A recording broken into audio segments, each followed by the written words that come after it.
Good morning, hello, happy Tuesday. It feels like a Monday because this is the first time I'm streaming this week, because yesterday I had a dentist appointment, so I wasn't able to. But we are back. We're done with the platformer project, or at least we've got to a point where I'm satisfied with what we were able to get to, and the learning, sort of like the learning lesson I feel I was able to learn. So I'm on to like the last big hurdle, something we've been talking about for a long time on this channel, which is video game networking. So as a couple weeks ago, maybe was it like a month ago now? Somebody I follow on YouTube actually came out with a tutorial series on this. So if you are interested in this topic and you want to learn how to make like a networking server for a video game, instead of watching all of these, or at least maybe before watching all of these, I would recommend going and watching Cool18 Creates tutorial series, because it seems to be really good. I'm gonna try not to copy this myself, because it is good. It does seem to be a very like intuitive way to go about it, and I've liked them so far. So I'm going to go ahead and get a whiteboard up, because I want to discuss what are our options, and because I've been doing a lot of research, watching a lot of these videos, trying to figure out like what am I gonna do with this, because I feel like this is the project that I have the least sort of knowledge in, and this is even with having a little bit of networking experience back when I was a systems administrator. I guess it's just sort of one of those, like it feels different enough that I guess I need to like break it down and spend some time doing that. I've been doing that on my own time, and it's just not been helping. So let's do it together here. So to begin with, I've in my sort of like research here, I've discovered that there's many different types of game networking. Now that's probably something obvious in hindsight, and like I think that I kind of understood that behind the scenes, but I hadn't really considered like what that really meant. So we have different levels of networking but networking requirements really. It's like all the way over here on the right, we're gonna have like true real time, and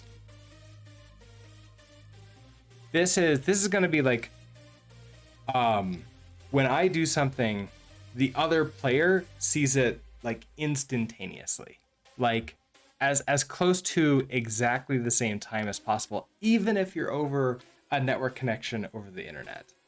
So examples of these would include like fighting games. I watched a GDC video about Mortal Kombat and how they're dealing with this. So fighting games. Let's see. First person shooters. So like any kind of shooter. So examples of that would be like Call of Duty. Sort of like that style of game. Let's see. What other like there's the massive multiplayer shooters. That would be like PlanetSide. We have like 2,000 people per map all together shooting at each other, very like, extremely real time. Yeah, let's see, is there any other, what are some of the oh, and then there's going to be like real time that are not even shooters, but just sort of you're doing actions at the same time. So even just Agario.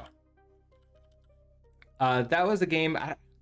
I think it's still active. That was a game where you are just like this little blob, and you go around eating other blobs, and you get bigger if you eat them successfully.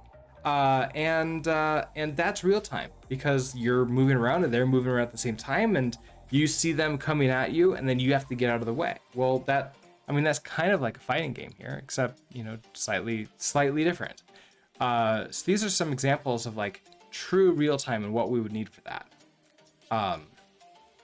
So if we move off of real time and we get a little bit less restrictive with our requirements here, we're gonna move into let's see, what would it be? One down from real time is gonna be turn-based, so like close to real time. So like I don't know what the term for this is, but I'm calling it near real time. So this is where if we're playing like a board game,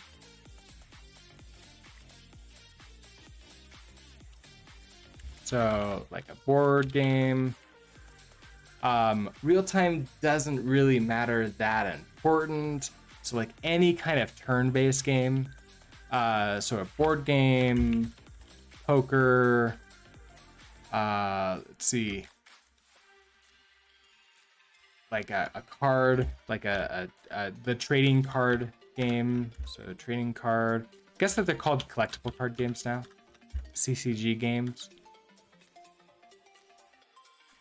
Like Magic, all of those, they're kind of real time, but like the millisecond, like within some frames, like that you could be off by maybe even a second, and nobody would probably notice.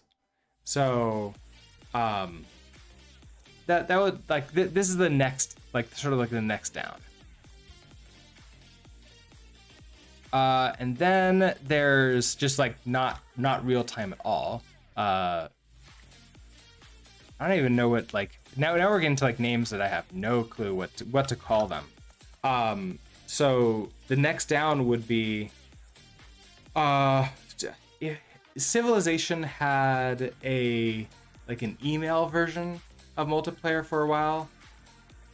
Let's see, that was where like you could play a turn and then just log off and go do something else, and then they would like email you, hey, it's your turn again, come back and play, and then you'd come back and do this. And this was like, it's still multiplayer, there's still a lot of considerations for networking there, but now instead of like, okay, I'm just gonna sit and wait for you to finish, now it's gonna be, okay, we're going to well, I'm gonna go grab a cup of coffee and like do some chores, and then you're gonna let me know when this is done. So I guess this is like slow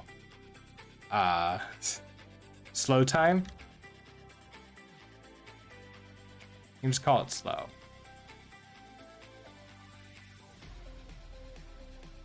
So some board games have actually implemented this.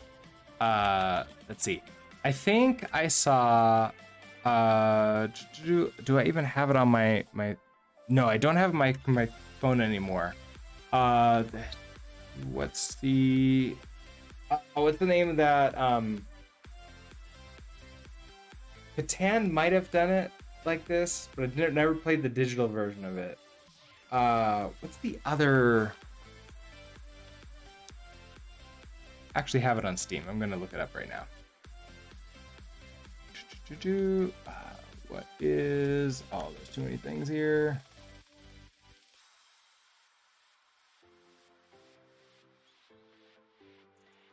When you forget the names of something, trying to find it in a list is not the easiest. Well, maybe we can look, like, search for board games.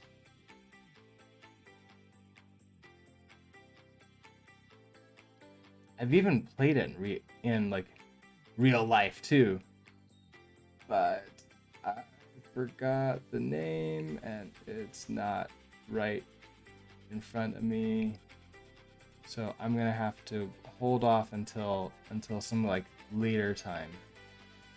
If I remember it, I'll obviously mention it, add it to the list.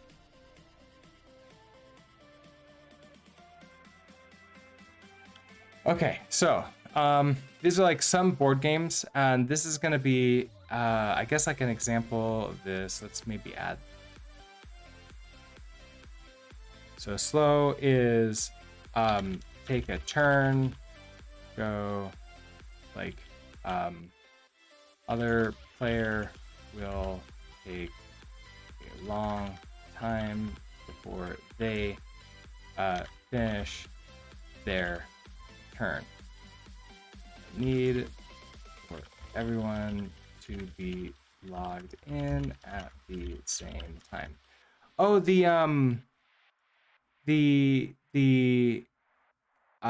like the word games, like the crossword, no, the crossword, the Scrabble games, like the Scrabble Together or whatever, the one by Zynga from Facebook.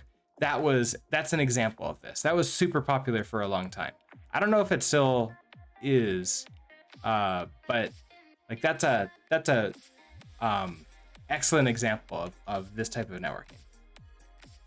So near real time, this is um, all players are logged in at the same time, and see each other's moves.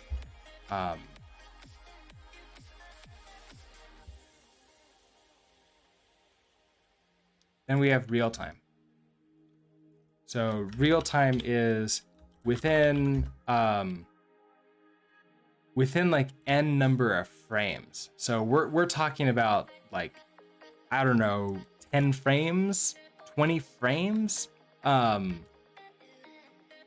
So like measured in milliseconds essentially. So within X frames,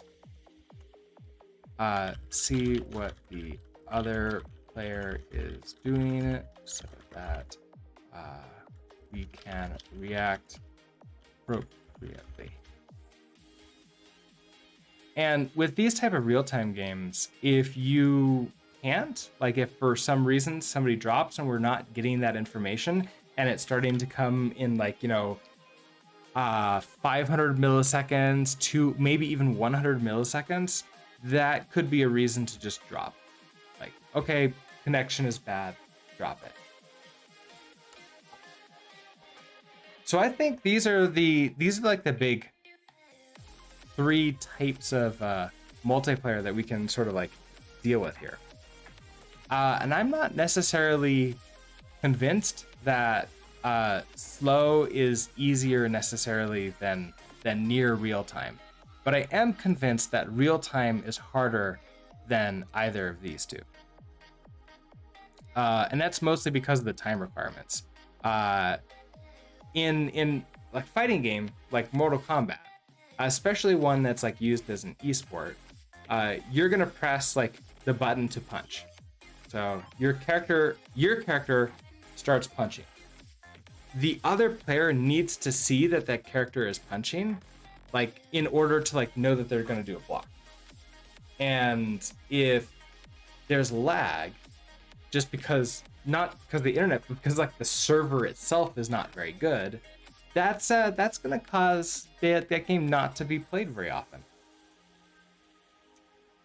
So I'm thinking for our first project, we're gonna sort of stay in this zone. Probably the near real time.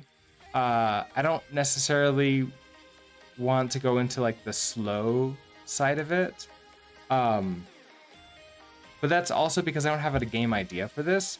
I was actually talking to my parents the other night, and they actually had an idea for a project for me to work on that they would like to see, that they haven't seen any other places, because they always like, all the other games try to do too much or try to do a lot that they just don't want.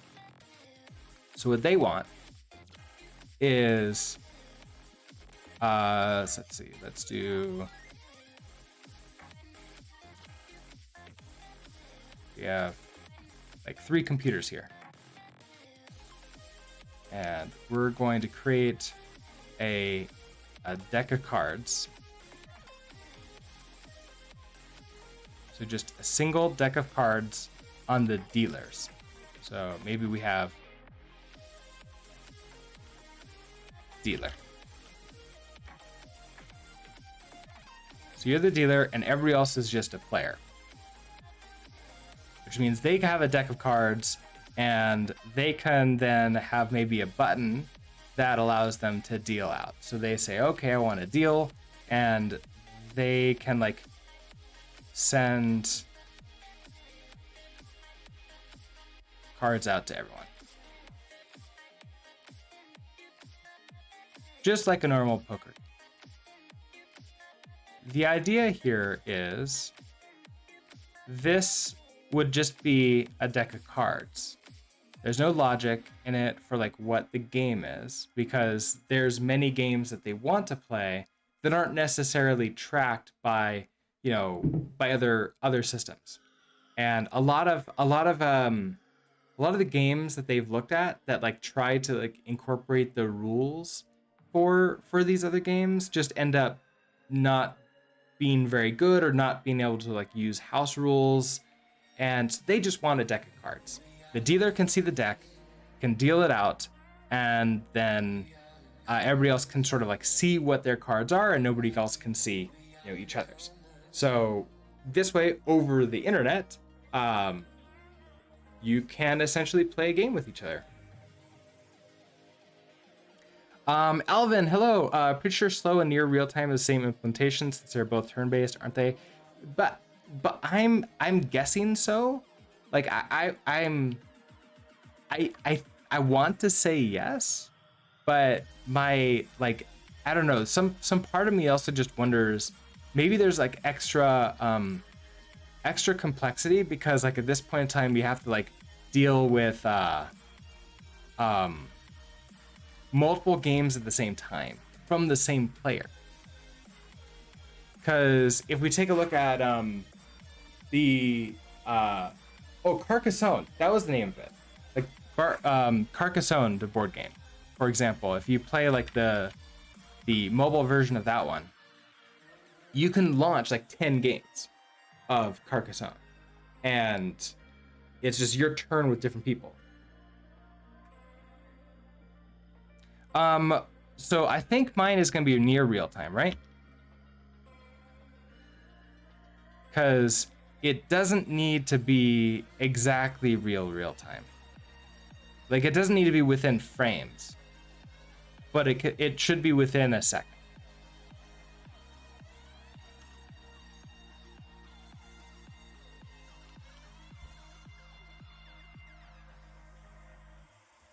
So I'm trying to move the same card. It needs to figure out who's pulling and moving the card. Well, so, and that's where I'm thinking the dealer is the only one who can. So the dealer gives you a card. So the dealer says, okay, so what we're gonna have to do is like we have the dealer and then we have like a list of the players, right? So you're player one. So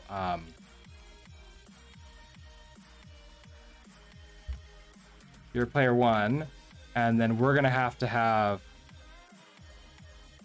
some kind of like, okay, player one is here. So you can like hand player one a card, or like, you know, a little button, give them a card or something like that. So the idea is that if you're a player and you're not the dealer, you don't do anything. You just look at your screen. The dealer is the one that gives you the card, and you just have the cards in front of you. That's what I'm thinking for this. So it essentially would just be turn-based at that time. The dealer just like picks a turn, and then that's it. Like it just sits there, and then you have buttons for like gather the cards together, and then shuffle the deck, maybe change the dealer. Might be nice.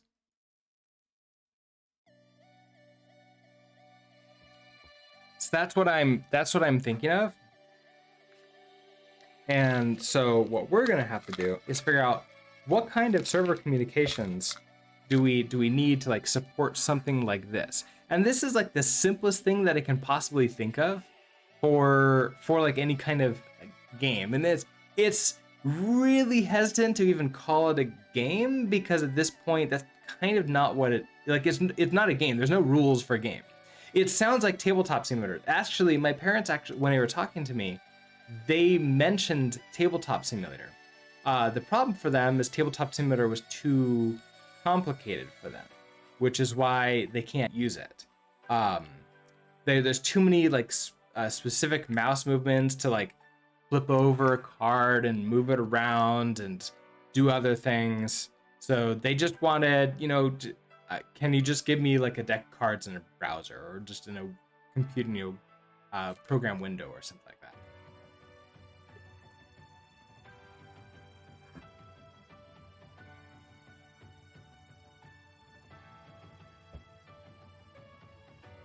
So that's what they're going for. And I agree that that's probably really, really simple. Although we should actually go into it before we determine how simple it is. But something like, before I necessarily go into that, because I think that this is going to be in the near real time category. We want to see the cards coming in, but it doesn't need to be frame perfect. But it needs to be faster than slow, because the idea is that we're gonna have people on like Zoom, chatting. So like, for example, I have family that is in like Boston, family in California, but in like multiple cities. We have like family friends that are in Hawaii. All of them are gonna want to play some kind of game together. Like Oh Hell is a game that they mentioned they like to play. There's very few games online that actually like have the rules they want to play by for that. So this would solve that.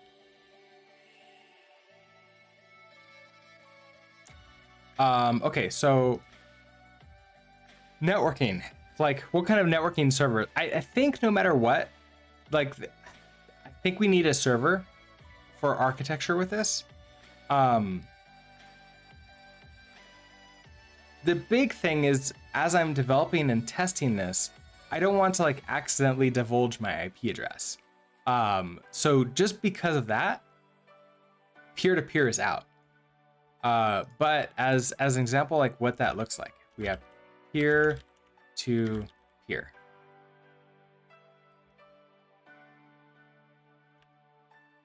Let's look at what peer-to-peer actually looks like. Nope. That.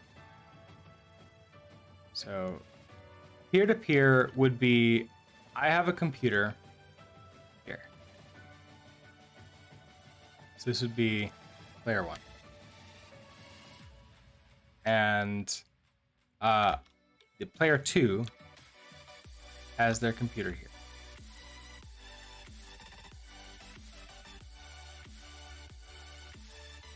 We want to play a multiplayer game, so we give like the IP address to each other. Maybe like player one starts a server locally, or maybe it's not even like true server. It could just be like connection directly. And at this point in time, the computers talk to each other directly, share IP addresses, and just go. So no internet required. This can be just like completely local, but it can also work over the internet, where you give your routers like your public IP address out, and you set your routers to like a DMZ mode, so that way all that traffic comes into your computer and you're good to go, or port forwarding or something like that. I don't think this is done very often anymore. At least I haven't seen it as an option in the games that I've been playing, although I have not been playing very many games recently. So it could just be my lack of playing.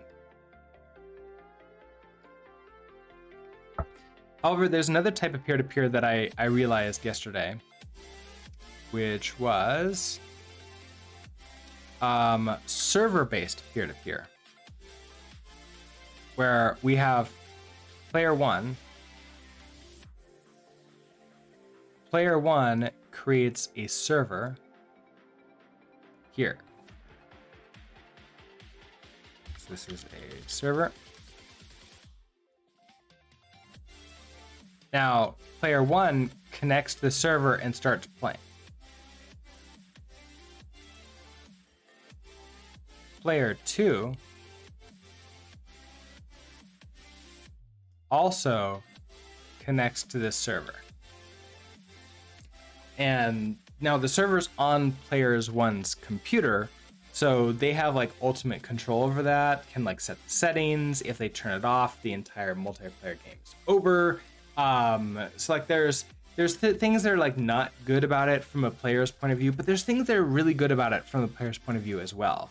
I remember Civilization 5 did this method where you could create a multiplayer server on your computer, and you could also then launch the game on that same computer. So two separate processes that are running. You connect to it, tell everybody else the IP address of, you know, this server, and they can connect to it too. Perfect for LAN-based games. Perfect because no internet connection is required. Negative because you now need to run a server on your computer. If the computer isn't powerful enough to essentially run two versions of the same, you know, game, then that could be a problem. Although you could also just have a Raspberry Pi running a server as well. I want to say that Minecraft does this too. Like you could run a Minecraft server as in just a separate instance and then run a client to connect to it. Although I don't know if that's how they do it anymore, but like I remember in the 1.0 beta times that's what you could do.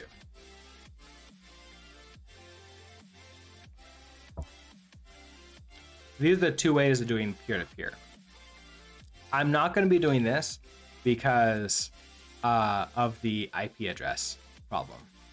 Also, if I were to do this, because, you know, my parents, they don't know how to like get their, they don't know how to get their like IP address to like share that out and then to like configure their router to like allow pass through. And I don't think I'm going to be using like somehow getting my this game's port to like auto pass through anyways. So I don't know how to set that up. Utsby, hello. You can also have proxied peer-to-peer solutions that help aid discovery and remove the security issues. Oh, really? Oh, okay. So would that be? So that might be interesting. So proxied peer-to-peer.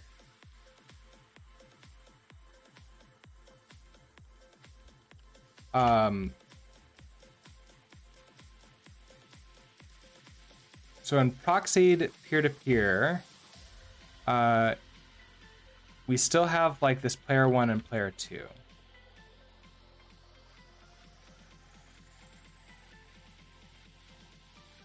And then I guess one of these players still has the server running locally.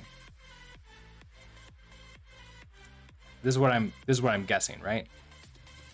But you would also have a centralized computer here, which would be like the game dev server, like a discovery server.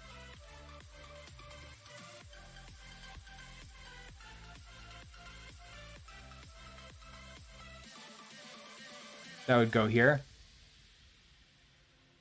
And then would it be doing something like reverse DNS lookup essentially? So you register, hey, I have a server. It finds it and it says, I want to play a server. And it's like, okay, here you go. Just I'll forward on your traffic to the server and then respond to you with what's going on here. So even though this server is here.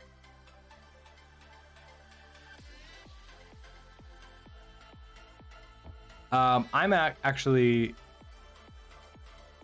I don't think that exists. Player 2 goes to the discovery server talks to the server, and then goes backwards. Do we still have the same player one would not use the discovery server to talk to their own server though, right? It would still be the problem of they talk to the server locally and have like 0 latency. Enigmatic.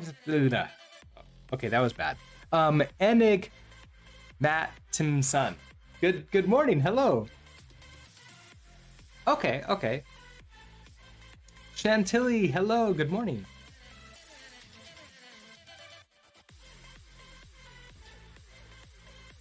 It's Bruce once again. I'm sorry. Okay, so those are the various peer-to-peers. This one actually could be interesting, but I bet there's networking considerations for like discovery and actually having like access to that. Although if the server reaches out and pushes to the discovery server, that's probably a lot easier.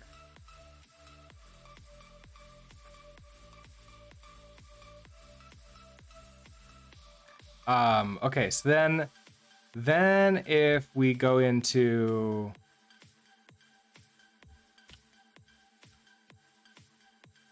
we're gonna start going into the areas where people are just generally upset at companies that do this.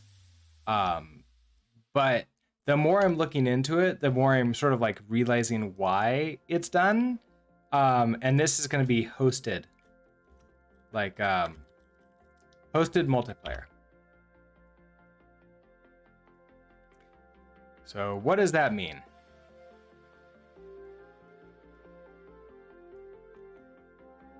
We have our players.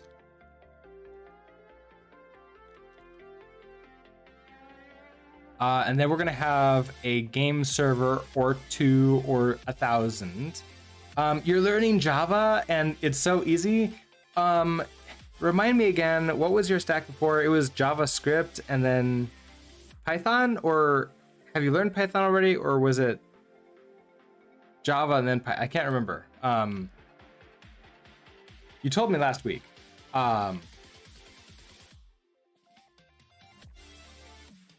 I've not gotten too deep into Java myself. I just did a little bit of debugging in it and like the basics of it. I mean, it doesn't seem too terribly hard at the beginning, but I've never built anything massive. And I have heard that it can get really really verbose, which I don't know if it's like hard or just makes it a little bit crazy. Abstract super easy language interface factory.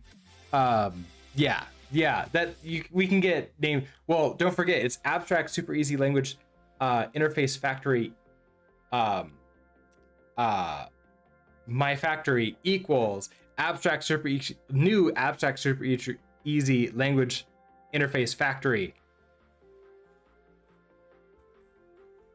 You got to repeat everything twice on the same line. Okay, so if we do this, then we're gonna have our server here, and so we're gonna have a game server.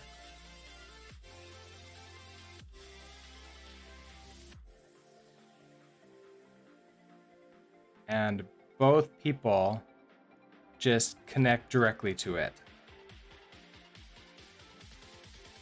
Now where this comes and like actually just piss people off, like piss us players off, is when the company does this for single player games. And it's like, okay, all right, why am I connecting to a game server when I don't need multiplayer? And why can't I play when this is down? But yeah. The looking at this though, we gotta go. Well, thank you for stopping by and saying hi. Okay, so we have player one, player two. Player one just says like, hey, I want to play a multiplayer game. So he like just opens a queue and says, I want to play. And then player 2 says, I also want to play a multiplayer game. Game server says, well, this is great. Player 1 stated they want to play a game and player 2 is available now. We're going to put them, I'm going to launch a game and like just have each other's stuff happen. So like there's a bunch of black magic where they're sending each other's things back and forth to each other. Now, I don't know if game server is going to be launching game processes per game, or if it's really just like packet matching and saying, hey, player 1 press the A button, like they press the punch command. I'm going to send the punch command to everyone else in the same game. I don't know. That may be that like maybe that's where, depending upon which, we're probably gonna go with hosted. We'll have to figure that out of like how to store and like send people around, because player 1 and player 2 are playing one game together. We could have a player 1 and player 2 though. Yo, what's going on? Over here. And they're not playing the same game at all. They're playing with each other. Which means if player 1 presses punch, you don't want this player 1 pressing, like, player 2 seeing this player 1 press punch. No, you want to see each other. So it needs to be isolated to per game.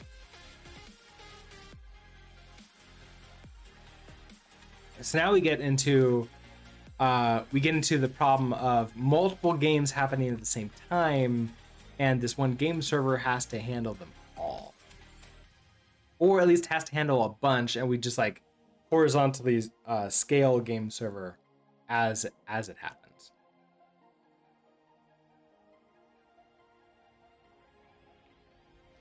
Okay, so for the example of like let's say I was making the Asteroids game. Let's say we made that multiplayer. We'd have commands like turn left, turn right, fire, maybe like boost, teleport. We could just send those games over, but that wouldn't, like, these commands might be fine to send over to like, and then have it replay, or have it like play those out on the other side, But these are now, we're talking about real time, right? Yo, what's going on? In real time, we have this happening. And from what I understand, in Utsby, I would love to know if like this is right or not. They can get scheduled for a specific frame, for example. So scheduled for a frame. So maybe if we have a timeline.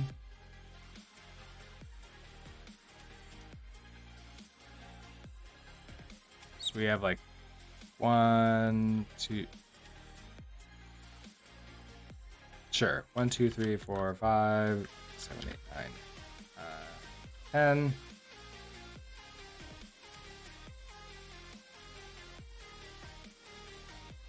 Can't make that like spread out easily.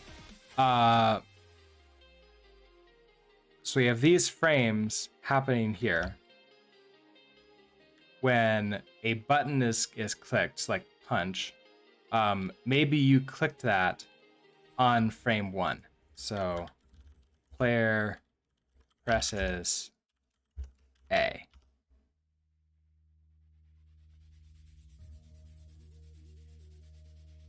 At this time.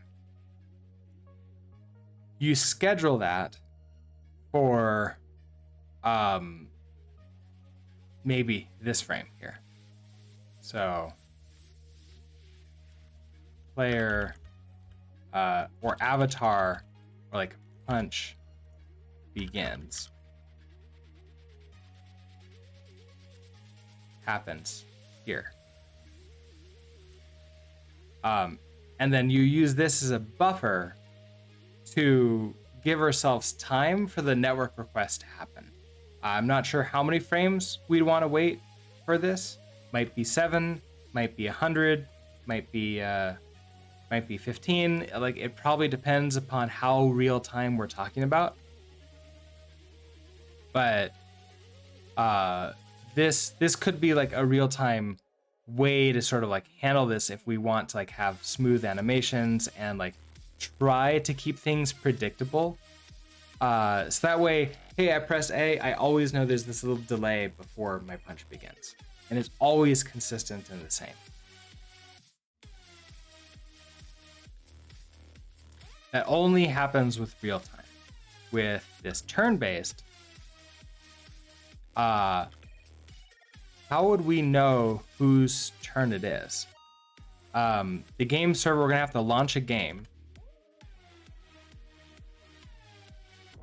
So we have to, like, we have a game A, and maybe over here we have game B.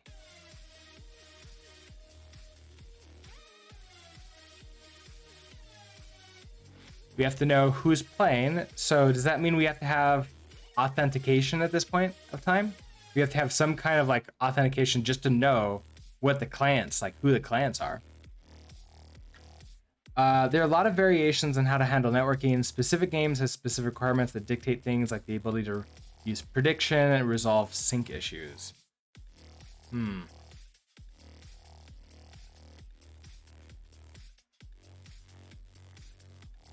Utsby, I don't know if I've asked you. Do you have any resources on networking that you recommend? I was watching like Mr. Halsey stuff, and I went to look for Mr. Halsey's YouTube videos for when he created his multiplayer game server, but they start in the middle of that project. I would have loved to sort of watch the beginning of it to sort of like grok a little bit more about what's going on for him, especially since he mentioned he did it professionally at one point in time. So he knows a lot more of what's going on than me. And he did in Rust.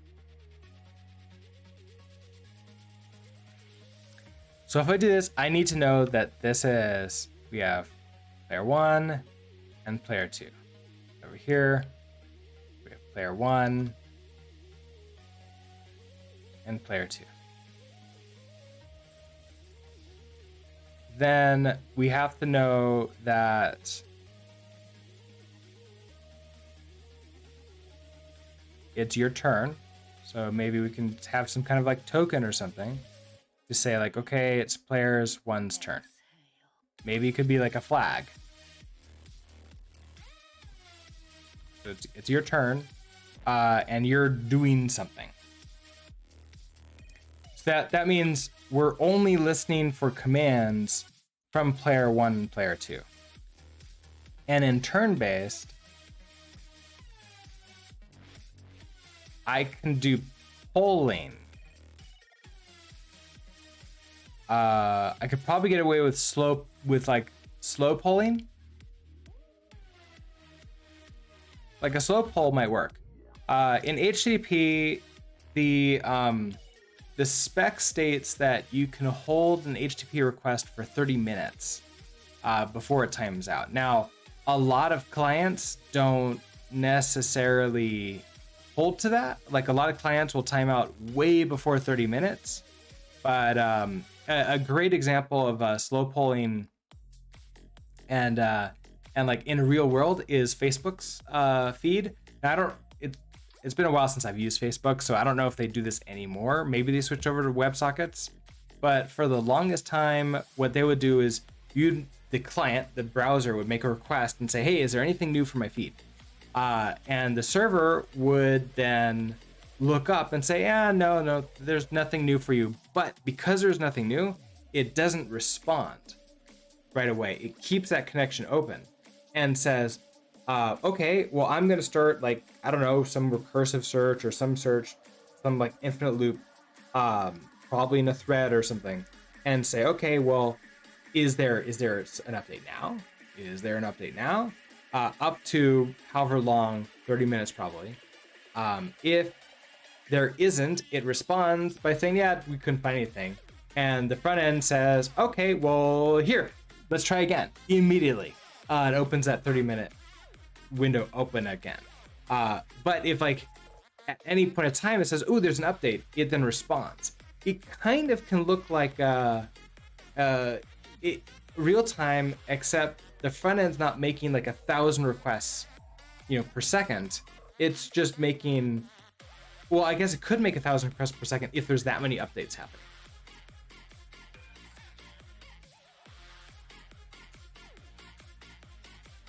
So slow polling is an option. It's basically a way to say, wait until something happens. Server sent events is also an option if the server can handle that and the client can handle that. So there's lots of different ways to deal with this.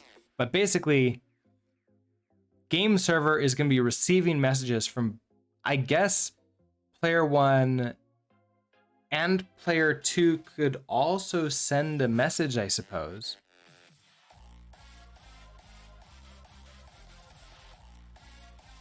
But we'd only care that player 1 sends it. So if player 1 sends, I'm folding, and player 2 sends the I'm folding message, maybe because they're out of sync or I don't know, something happened, the game server can just ignore it or just respond with an error saying like, it's not your turn, wait your turn. And then the client can say, oh, it's not my turn. Okay, whose turn is it? And then game server can respond, well, player 1 turn. So that could happen. So that's polling. Let's go into types of server technologies.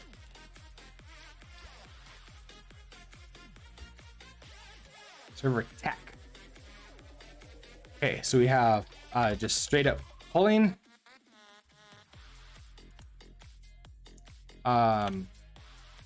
Polling. What is polling? Polling is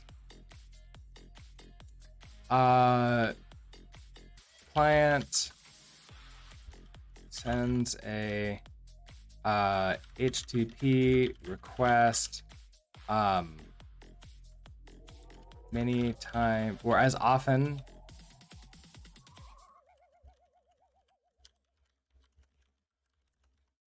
could be many times a second, requesting / sending updates. So we also have long polling, as I mentioned.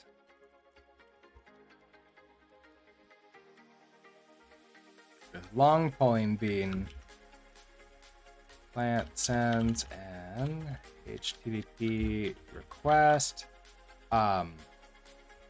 server holds onto that request until new data is available, or the request times out. Client resends request immediately, starting the process over again.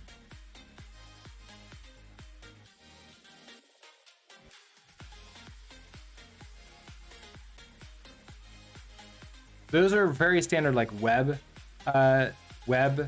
like styles, things that I'm very familiar with because I'm a web dev by day. No materials at hand. No is never your area of expertise. The problem domain is so broad that any detailed solutions would likely be applicable to fairly specific game and genres.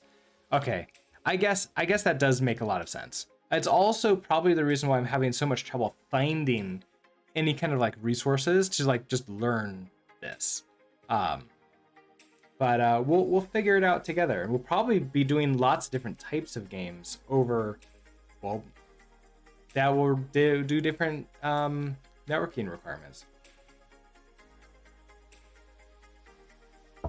Okay, so we have long polling. Now, after polling, we have real time. So staying with the web-based stuff, we have WebSockets. A lot of people are familiar with this. If you're not familiar with WebSockets, let me know. I'm actually interested to know, like, how many of you have not heard of WebSockets? So WebSockets are so a connection is opened between client and server. Both client and server can send messages back, forth in real time without needing to open another connection. So that's the big deal here. No, like one connection can last for a very, very long time. So Slack is and I does Discord use? I think Discord would use WebSockets because they're using web technologies for their front end. So I'm guessing, but I actually don't know if I've ever looked at that. Hold on, let me just find out. I just open network tab, WebSockets, hit refresh. Oh yeah, there's definitely a WebSocket here. Yep. Okay, so they're using WebSockets.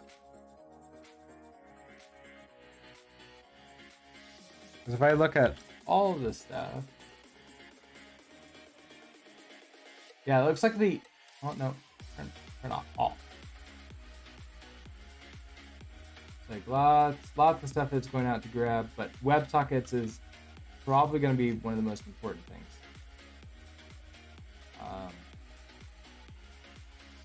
Cool. Okay, so it looks like Discord is using WebSockets. Discord is still using Electron because I was able to open up the Chrome dev tools in Discord to sort of find out that they're using WebSockets. So yes, they are. So Slack and Slack, Discord, Google Documents, all examples of WebSockets, and you can get real-time collaboration and messages back and forth because of that. Then there is a relatively new player in town that is a cousin to WebSockets, Server Sent Events. Really freaking cool stuff, this. This is similar to WebSockets, but okay, so connection is opened between client and server. However, the server is the only one that can send messages through this connection. The client would need to use traditional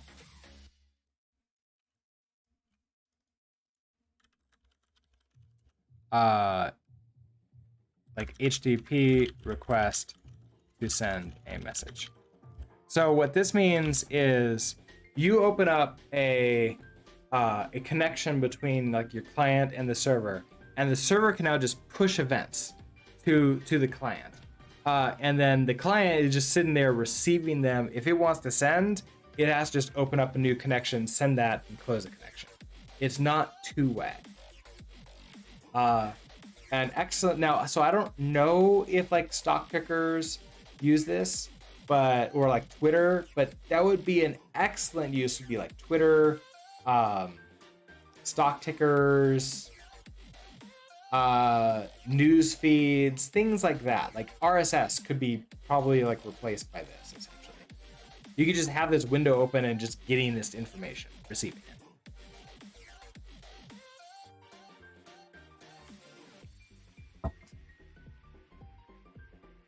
And I think this is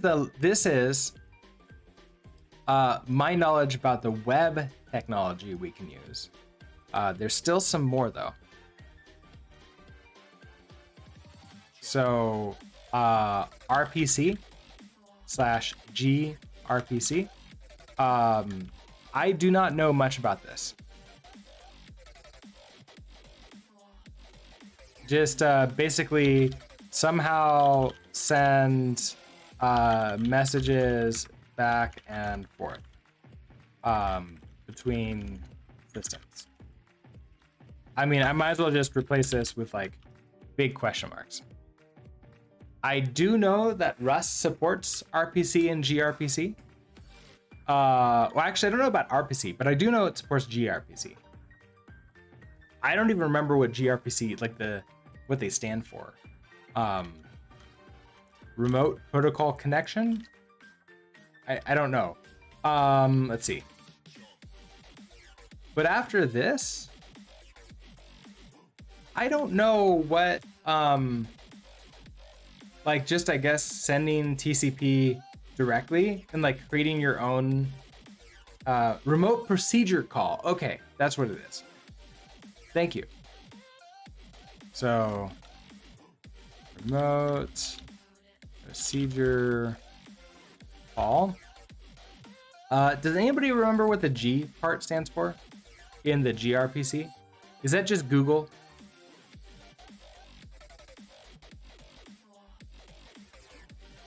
Okay, it's just for Google. I was wondering about that. They tend to put G at the front of all the things that they make.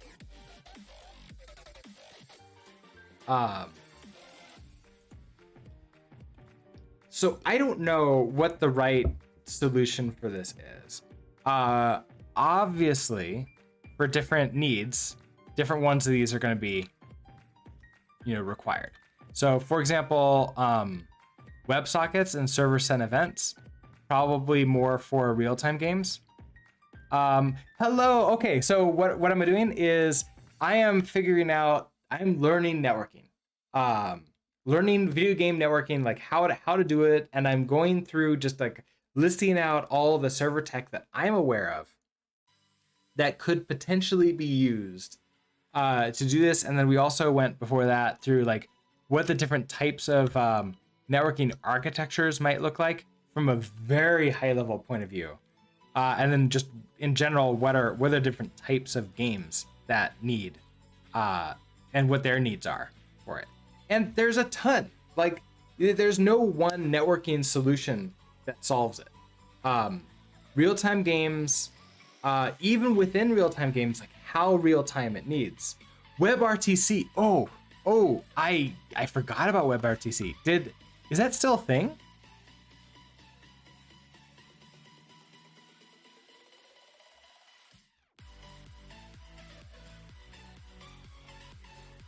Zoom is WebRTC. I guess WebRTC. Real-time communication? Is that what it is? Real-time communication?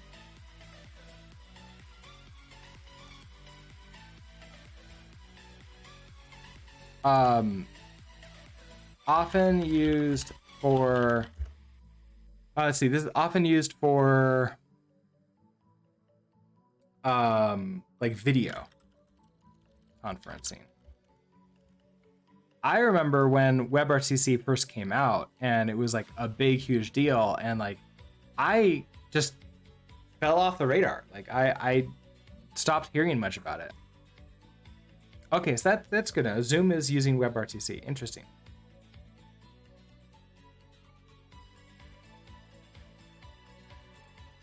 If Zoom is using WebRTC, then they don't need their own application. You could just connect with a browser. It would be fine. I know that Google was using WebRTC with all of their, what was it? Their Google connection thing. I forget what that service was called.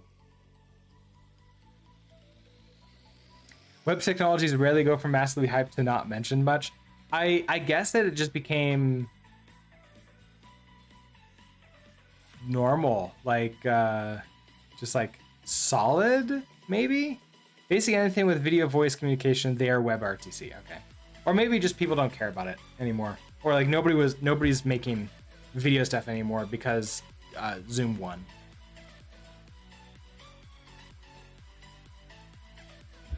Okay, so we have WebRTC. Are there any other sort of protocol networking things that happen? Notice here also. Oh, there was an amount of sarcasm there. Yeah, that's true too. Notice here, RPC gRPC is like alone down here, and so many of these are web technologies, and this is like the lone non-web technology, even though you could use it for web. But this is generally server-to-server communication, and these are all like client. Client as in like browser to server communication. So if I want to make a browser-based game with like a Rust server, one of these options might have to be the choice. But that being said, like if you want to use Unity, you want to use Godot or your own engine, like any of these could probably work too. There's plenty of libraries. There's even libraries for WebSockets, servers, and clients in Rust. No, so I'm not going to be making the platformer multiplayer. We're going to move on to something else with that. So what I'm thinking of doing is I got a request from my parents to make something for them, so I'm gonna do that. They want a simple deck of cards that can be shared across multiple players. So what I'm thinking is we have a dealer that comes in, and I'm thinking for authentication, it can be the same that the Jackbox Party Pack uses. So if we just say, hey, you're this, so you go into room this. Give me your name. So you're player 1, let's say.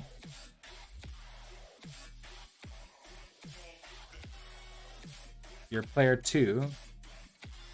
You're player 3. So that we can see each other. Dealer. So you're the dealer. You have the deck of cards, and then you can click the deck of cards to maybe deal out to everybody else, and all they can do is see the deck of cards. See the individual cards that they're dealt. And that would be like as close to a real amount of like a real life analogy for dealing like an actual card. So like you have a dealer, they have a deck of cards, they hand you don't really do anything except just look at yours, and then you can display yours and everybody else can see it. So we'll probably have to have some system to like show what everybody else has. So you'd probably have to have some kind of like button here for like show, but no game mechanics for the cards. That way they can run whatever games they want and not have to have this sort of understand and know what this is. So probably have like a deal here. Deal.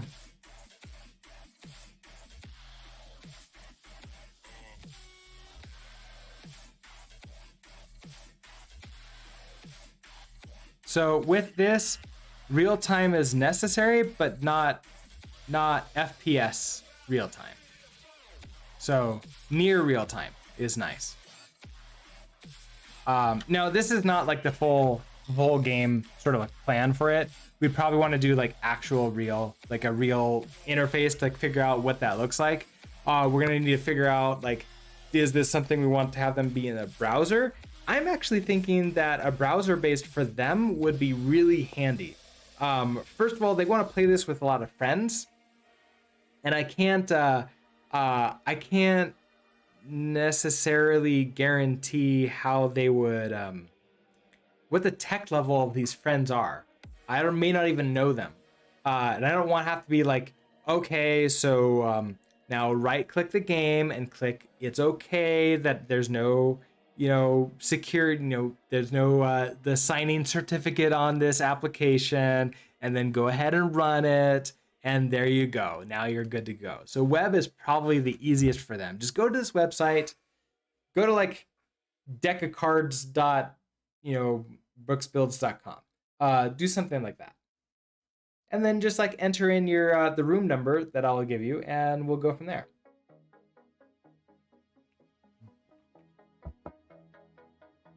And because I do actually want to choose which tech we're going to use today. So given that, I feel like front end client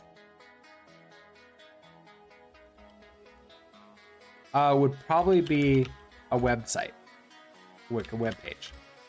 So web-based client doesn't even need to be like for something like this. We could even just use something like Vue.js. Vue.js, build that, deploy that to like S3 somewhere, and they could just go and grab that, and it'll be easy. And we can make requests to our server. So we want a separate server. Now I got a recent request from somebody on a YouTube video for how do you do authentication with Actix Web? Now it's been a long time, so I did Actix Web for, well, actually, you know what? This thing, the Rust rotating label, that's running on an Actix Web server that I have running locally here. So if I just do like an Actix Web server, then we can just do polling.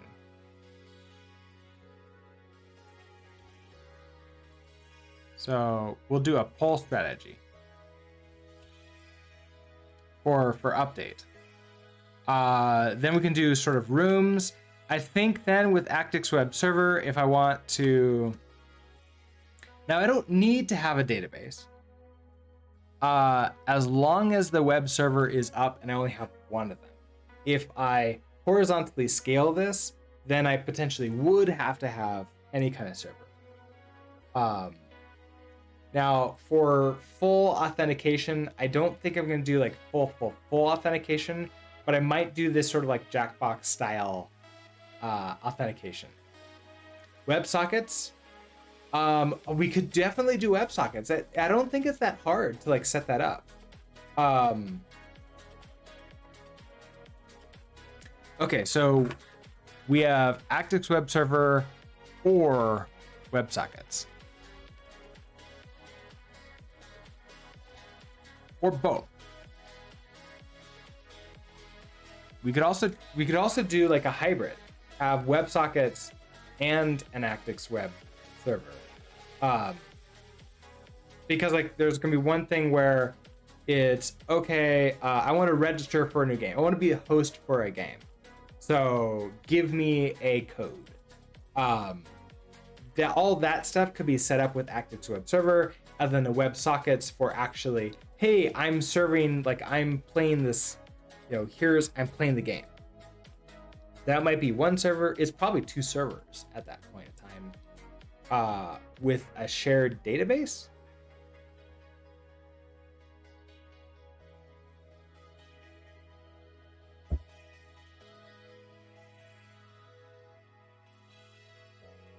perhaps.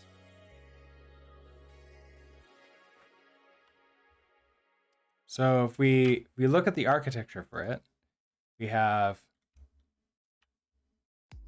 so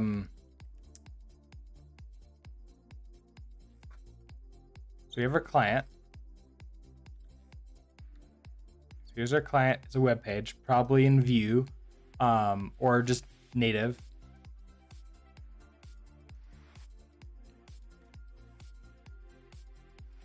What's the first thing they're going to do? They're going to come to this website and they need to like register that I'm going to start a game. So they need to send a post request probably to say, like I'm going to post, like start game. If I do the classic sort of like timeline here. You go.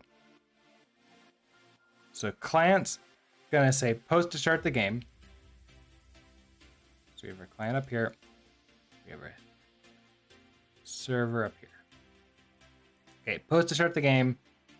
Server is going to now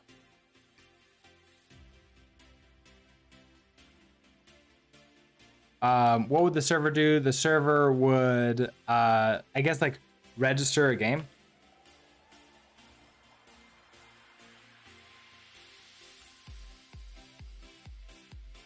Like create a game code.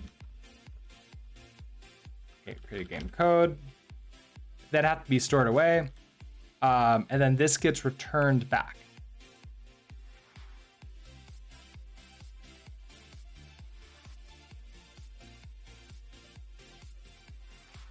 So we get a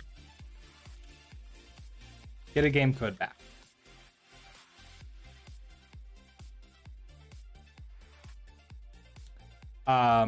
Then this is like not really necessarily part of this, but the players would then share game code over Zoom, probably like Zoom chat, let's say.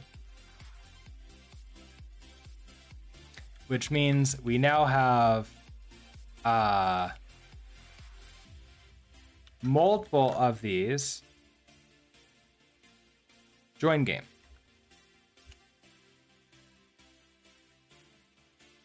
I don't know if it would be post or not. Join game, and then that includes with a game code. And this happens like, let's say 3 more times. Heck, this one itself could, as soon as we start doing this, it itself just joins the game with the game code.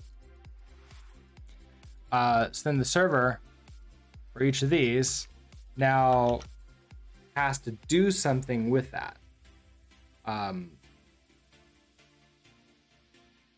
Let's see, what would the server do? The server would, if we have WebSockets, create a room essentially, which would probably was created at this point in time. So it's just now associating these like WebSockets. So I guess this wouldn't be a post then.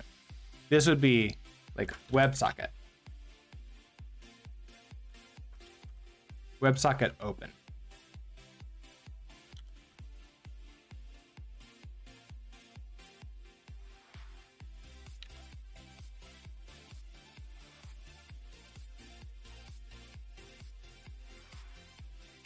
So we have WebSocket open with this game code. We're not creating the game code anymore. Now it's just basically storing this WebSocket away. Come on. So like, the heck? Come on.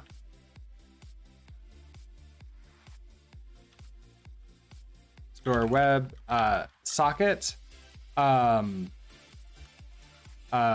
together like with game code.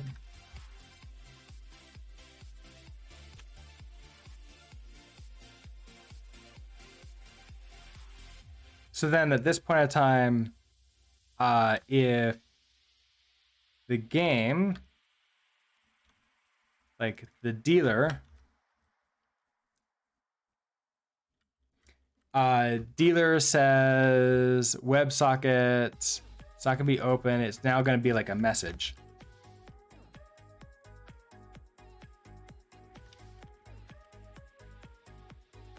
And it's gonna be something like deal card.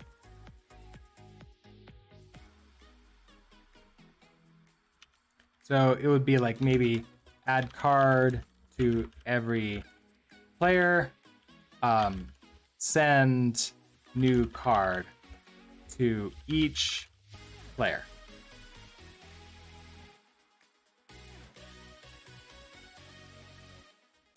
Then here, this would happen 3 times, right? Or it would happen, yeah, it happened 3 times because they deal card to every player.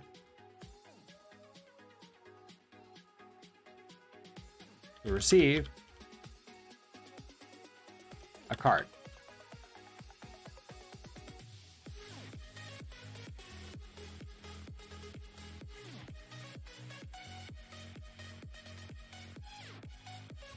And so this is how we can get that sort of kind of, it's a real time enough. I've seen like students try to make real time games with WebSockets, and like it was very jittery because of latency.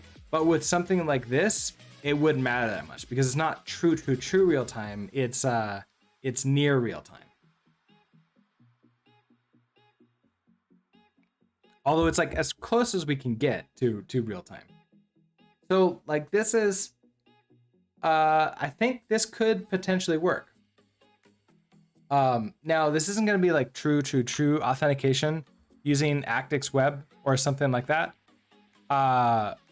But it would be close. And I'd probably have to figure out a database structure type thing. You can use Postgres or Mongo or see what other choices are there. There's like CouchDB. I don't think there's any good Rust databases yet. Probably one of those two because I can get them for free. Mongo I can use Atlas for free, and it's actually pretty decently good. Besides that, I don't actually know how to get a. You can use Firebase. Firebase works too.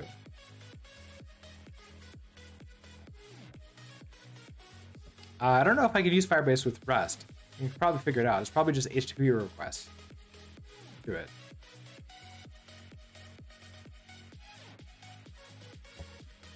Or I can host a database, but I don't want to do that for this. At least not right away. So probably Mongo. I've not used Mongo with Rust yet. I think this could be like a good like initial working for it. So what I'm gonna do is like sort of think about this the rest of the day.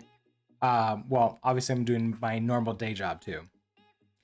And then we're gonna figure out like we're probably gonna design the game like properly. Game still being very like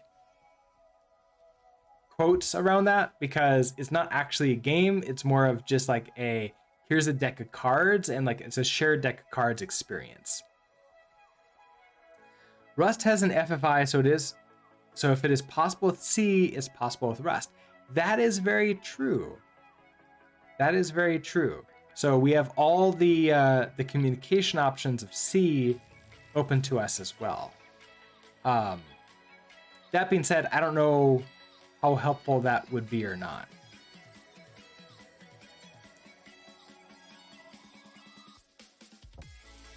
I do like this idea of WebSockets though. We can go ahead and try it out. I think what I'm gonna do is I'm gonna just give myself permission to be nice and slow with this. And we're gonna try all sorts of different options. And we're gonna start with WebSockets. If they don't work, then we can try some other things too. And then we'll just go from there. And this is gonna be like big exploring time for us. before we move into like actual like game engines and fast rapid prototyping stuff. So that's gonna be starting tomorrow. So I do have to run and go to work. I do these streams every single weekday morning. So I'll be back tomorrow morning at 7 a.m. Mountain Time. I only get around until 8:30 or so before I have to start going to work because I do have a meeting coming up in a little bit. So I can't stay forever. So what I'm gonna go ahead and do is cut off the YouTube video part of this here.